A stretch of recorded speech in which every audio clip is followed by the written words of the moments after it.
Hello students, कैसे हैं आप लोग। आई होप कि आप बहुत ही अच्छे होंगे। तो आज इस वीडियो हम बात करने वाले एम्स बीएससी पैरामेडिकल 2025 में आपके जो मेरिट लिस्ट में जितने स्टूडेंट्स ने क्वालिफाई किया है उनमें से कितनों का सिलेक्शन होने वाला है, क्या सबका सिलेक्शन होगा या नहीं होगा। इस वीडियो में हम आपको प्रॉपर एनालिसिस करके कट ऑफ भी बताने वाले हैं। और वीडियो आपने काफी यूट्यूब पे देखी होंगी जो काफी फेक वीडियो आपको मिसगाइड करती है। तो चलिए इस वीडियो में हम बात करेंगे कि किस तरह से आप मिसगाइड होंगे, एक्चुअल में आपका कट ऑफ क्यों जाएगा, इतना हाई रैंक पे कैसे सीट मिलेगा, सारी चीजें हम यहाँ पे डिस्कस करने वाले हैं बच्चों। और साथ ही साथ जो हमारी टीम से यदि काउंसलिंग करवाना चाहता है, पिछले 5 साल से हम एम्स बीएससी नर्सिंग पैरामेडिकल का काउंसलिंग कर रहे हैं, साथ ही साथ आरयूएचएस का।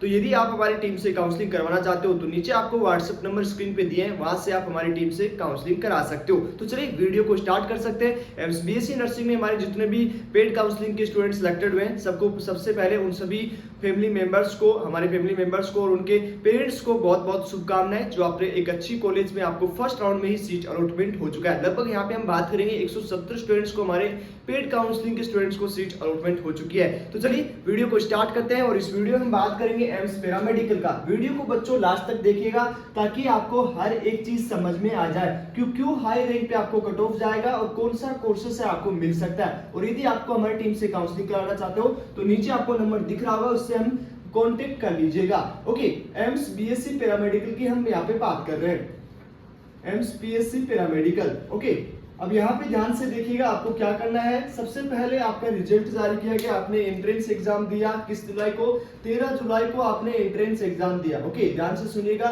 13 जुलाई को आपने एंट्रेंस एग्जाम दिया। लगभग आपका 18 तारीख को आपका रिजल्ट है, आपकी ऑफिस 19 तारीख को, लगभग 18 को शाम को आ गया था, 19 तारीख को मान के चलो आपका रिजल्ट है वो जारी किया गया। 18 और 19 के बीच में आपका रिजल्ट है वो जारी हुआ। ओके, उसके बाद में आपको क्या करना है, नेक्स्ट आपको डॉक्यूमेंट्स अपलोड करने हैं। ओके, जो मैंने पहले की वीडियो में बताया था, डॉक्यूमेंट्स है वो आपको अपलोड करने हैं। अब उसकी डेट क्या है, उसकी डेट है आपकी अपलोड करने की 19 तारीख से, 19/7/2025 से लेके आपको है 23 तारीख, 23/7/2025। ओके, अब यहाँ पे किसको डॉक्यूमेंट्स अपलोड करना है, सिर्फ मात्र ईडब्ल्यूएस एंड ओबीसी के स्टूडेंट्स को ही अपना डॉक्यूमेंट्स अपलोड करना है। ईडब्ल्यूएस एंड ओबीसी के स्टूडेंट्स को, ओबीसी कैटेगरी का जो सर्टिफिकेट है उनको ही अपलोड करना है। बाकी आपको एससी एसटी या आप जो जनरल का कोई सर्टिफिकेट नहीं होता, इनको कोई भी सर्टिफिकेट एससी एसटी को नहीं करना होता। तो बच्चों 23 तारीख तक अपना डॉक्यूमेंट्स है वो जमा कर देना। उसके बाद में आपका वेरिफिकेशन होगा, यदि जिसका रिजेक्ट होगा उस बच्चे को जनरल कैटेगरी से डाल दिया जाएगा, जिसका वैलिड डेट में नहीं रहेगा, जो कि आपका 1 अप्रैल से लेके 15 मई तक होना चाहिए। ओके, हालांकि इसके रिगार्डिंग डेट ऊपर नीचे हुआ है बट वो एम्स ने क्लियर नहीं किया है। ओके, कुछ बच्चे 23 तारीख मान रहे, तो बच्चों को 23 तारीख अपलोडिंग का है, वो डॉक्यूमेंट्स अपलोडिंग का डेट है, न कि आपका वैलिडिटी का है। ओके, तो इन दोनों डेट को इंक्लूड कर दिया गया 1 तारीख से लेके 15 मई तक। ओके, हालांकि नर्सिंग में जो है ऐसा नहीं हुआ है, जो है आपका जून तक भी उनका वैलिड माना गया है। हालांकि इसकी ऑफिशियल अपडेट अभी तक क्लियरिफाई एम्स नहीं कर रहा है। जब बीएससी नर्सिंग के फर्स्ट राउंड के स्टूडेंट सिलेक्ट हो जाएंगे तब एकदम क्लियरिफाई हो जाएगा कि जून तक भी वैलिड आपको क्लियर हो चुका है। अब यहाँ पे हम बात करेंगे कि कट ऑफ एक्चुअली कैसे डिसाइड होगा। ओके, सबसे पहले बच्चों जितने भी बच्चे क्वालिफाई किए, लगभग आपका 11,220 बच्चे जो है वो इस मेरिट लिस्ट में 2000 की मेरिट लिस्ट में आए हैं। अब यहाँ पे गलतियां बच्चे क्या करेंगे, सबसे पहले वो लास्ट ईयर का कुछ वीडियो आपको यूट्यूब पे मिल जाएंगे, लास्ट ईयर से कट ऑफ है वो कंपेयर करेंगे। ओके, लास्ट ईयर से कंपेयर करेंगे कि लास्ट ईयर तो है वो आपका 2000 रैंक तक मिला था, 1000 रैंक तक मिला था, तो इस बार कैसे मिल जाएगा। एससी एसटी का जो है वो 2000 से ऊपर नहीं जाएगा, 3,2500 से ऊपर जाएगा। ऐसी आपको वीडियोस काफी यूट्यूब पे मिल जाएगी। तो बच्चों वो एकदम गलत इंफॉर्मेशन है, ऐसी कट ऑफ नहीं जाती है जैसे होता है, उसकी हम बात कर लेते हैं। तो सबसे पहले हम क्या बात करेंगे, हाई रैंक पे सीट अलॉटमेंट कैसे होता है, high rank seat allotment. Okay, अब बच्चों ध्यान से सुनिएगा, तो बच्चे आपके आए 11,220, इसमें से आपकी कैटेगरी कितने हैं, क्योंकि जो आपकी रैंक रिलीज की गई है, जो आपकी मेरिट लिस्ट में जो रैंक आया है वो किस कैटेगरी का आया है, वो ऑल इंडिया रैंक आया। आपका कौन सा रैंक आया है, ऑल इंडिया रैंक आया है। ओके, और आपको सीट कौन सा चाहिए, आपको सीट चाहिए कैटेगरी का। ओके, आपको अपनी कैटेगरी का सीट चाहिए, न कि आपको ऑल इंडिया का सीट चाहिए। बच्चों ध्यान से सुनिएगा, अब इस 11,220 में से जनरल का कितना बच्चा, जनरल का कितना बच्चा है, उसके बाद ईडब्ल्यूएस का इसमें कितना बच्चा है, उसके बाद हम बात करेंगे कि आपका ओबीसी एनसीएल का कितना बच्चा इसमें दिया गया है और एससी का कितना बच्चा है और एसटी का कितना बच्चा है। अब यहाँ पे जो एससी एसटी के बच्चे हैं उनकी हाई रैंक आई है, क्यों आई है हाई रैंक, क्योंकि उनकी क्वालिफिकेशन है वो मतलब 2 स्कोर पे भी हो जाती है, इसलिए इनकी रैंक हाई आई है। मतलब इनका 40+ स्कोर भी होगा तो भी इनका मेरिट लिस्ट में नाम आ जाता है। एसटी की बात करें तो एसटी में भी आपका 40% यदि क्वालिफिकेशन स्कोर होगा तो भी आपका मेरिट लिस्ट में नाम आ जाएगा।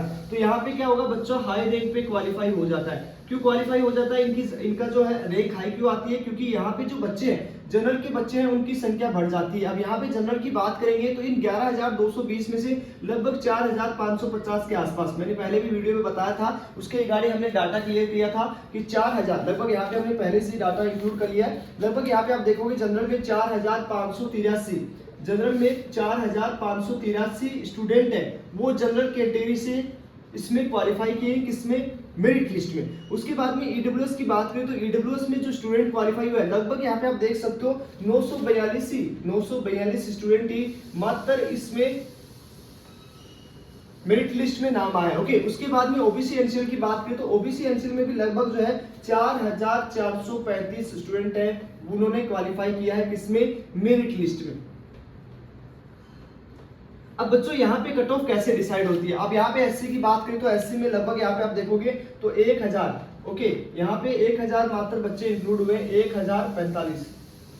ओके, उसके बाद में हम बात करें, सॉरी 65 है, 1,065। उसके बाद में आपका एसटी में बात करें तो एसटी में मात्र 195 है, 195 बच्चों का ही मेरिट लिस्ट में नाम आया है। अब यहाँ पे एक चीज ध्यान से सुनिएगा कि आपको जो सीट चाहिए वो बच्चों किसको चाहिए, जो एससी का बच्चा है। ओके, एससी का बच्चा है तो उसको एससी की सीट चाहिए, न कि आपको जनरल की चाहिए, न कि आपको ईडब्ल्यूएस की, न कि आपको ओबीसी की। इसलिए यहाँ पे जो है वो हाई कट ऑफ पे भी सीट मिलेगा। उनकी हाई रैंक किस वजह से आई है, इन 2 वजह से, जनरल और ओबीसी की वजह से इन बच्चों की रैंक हाई आई है। क्यों, क्योंकि यहाँ पे आप देखोगे 4,583 और 4,435, मतलब इन दोनों को यदि काउंट करोगे तो लगभग यहाँ पे 9,000 बच्चों के आसपास, मतलब 9,000 बच्चे सिर्फ 2 कैटेगरी से आ रहे हैं। इसकी वजह से इन दोनों कैटेगरी की जो एससी और एसटी के जो बच्चे हैं मात्र यहाँ पे इंक्लूड करोगे तो 195 ही बच्चे तो हैं जिन्होंने एसटी से क्वालिफाई किया है। तो इनकी रैंक 11,000 12,000 एक्चुअली इतनी क्यों आई है, क्योंकि ये जो बच्चे हैं इनकी वजह से ऑल इंडिया रैंक है वो इनकी 195 आ चुकी है, जबकि इनकी कैटेगरी रैंक आप काउंट करोगे तो लगभग 100 के भी अंडर नहीं मिलेगा आपको, 50 के भी अंडर मिलेगा। मतलब जितनी सीट है उससे भी कम बच्चे यहाँ पे इंक्लूडेड आपको एसटी कैटेगरी से मिल जाएंगे, एससी से मिल जाएंगे। अब एससी में आपका सिर्फ मात्र 1,065 बच्चे हैं। तो बच्चों इसलिए यहाँ पे यदि जिसकी रैंक है वो थोड़ी हाई है तो जरूर काउंसलिंग में जरूर जाए। और यदि आपको कोई भी इंफॉर्मेशन नहीं है काउंसलिंग के बारे में तो आप एक 5 साल की एक्सपीरियंस टीम के साथ, ओके, जिन्होंने फर्स्ट राउंड में ही बीएससी नर्सिंग में लगभग जो है 170 के आसपास सिलेक्शन करवाए। ओके, तो यहाँ पे उनके सीट अलॉटमेंट मैं आपको हमारे चैनल पे अपलोड कर दूंगा, तो वो आप आराम से देख सकते हो। तो बच्चों पैनिक नहीं होना है। अब एक्चुअली कट ऑफ क्या जाएगा, काफी आपने YouTube पे वीडियो देखी, कंफ्यूज हो रहे हैं कि भैया 2,000 जाएगा, 3,000 जाएगा, एससी का 4,000 तक मिलेगा कि नहीं मिलेगा।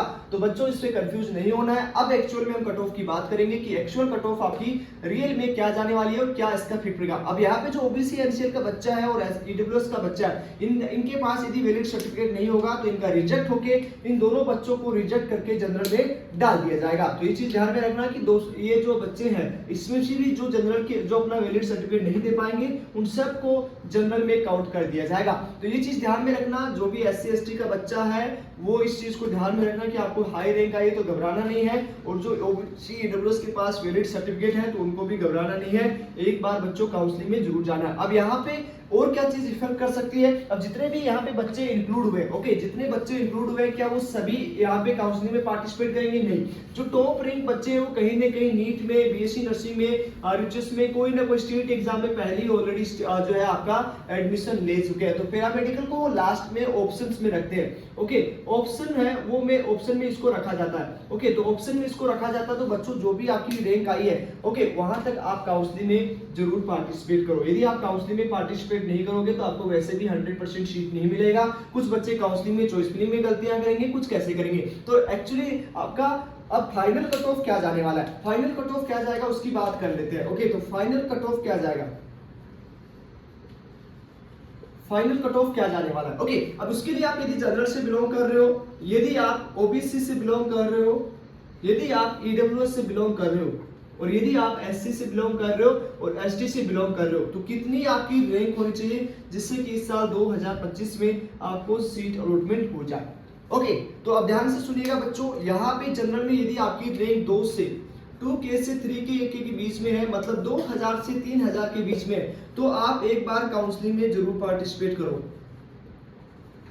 क्यों? क्योंकि जो टॉप रैंक पे बैठे हैं कहीं ना कहीं वो आपका नीट में भी BDS, BHMS या BSc नर्सिंग या एम्स BSc नर्सिंग कहीं ना कहीं वो एडमिशन ऑलरेडी ले चुके हैं, तो वो बच्चे जो है वो 2 जगह एडमिशन नहीं ले सकते हैं। इसलिए एम्स पैरामेडिकल का कहीं ना कहीं बच्चे जो है हाई रैंक पे भी सीट अलॉटमेंट हो जाती है। तो जिन बच्चों की 2000 से 3000 की रेंज में यदि आपका रैंक बन रहा है तो एक बार जरूर पार्टिसिपेट करो। यहाँ पे हम बात करेंगे 3000 से 4000 के बीच में, एक बार जो है आप काउंसलिंग में जरूर पार्टिसिपेट कीजिए। लास्ट ईयर से कंपेयर मत कीजिएगा बच्चों, लास्ट ईयर सीट में इंक्रीज भी कम था, इस साल सीट भी इंक्रीज हुआ है। तो 3 से 4000 के बीच में काउंसलिंग में जरूर जाओ।